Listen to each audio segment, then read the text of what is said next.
আসসালামু আলাইকুম রহমতুল্লাহ বরকাত।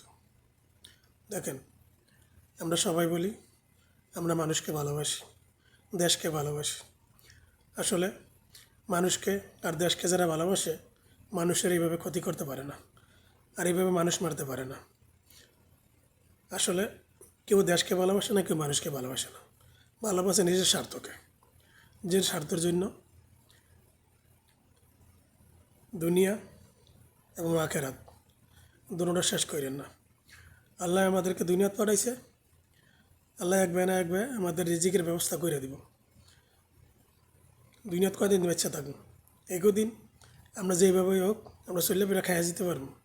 এলে কিন্তু কারো ক্ষতি করার চেষ্টা করেন না, এই কারোর মারার চেষ্টা করেন না। দুনিয়ার বাহাদুরি অল্প কয়দিন।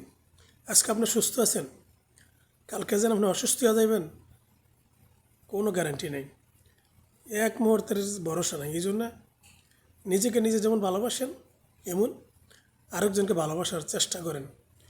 দুনিয়াতে যত কল্যাণমূলক কাজ করার চেষ্টা করেন, কাউকে ক্ষতি করার চেষ্টা করেন না, আর কাউকে মারার চেষ্টা করেন না। দেখেন, আবেগ দিয়ে দুনিয়া চলে না, কমসে কম বিবেক খাটান। বিবেক খাটা যদি জিন্দগি করতে পারেন, তাহলে দেখবেন দুনিয়া এবং আখেরাত দুটোই আমাদের শান্তি আসবে ইনশাল্লাহ।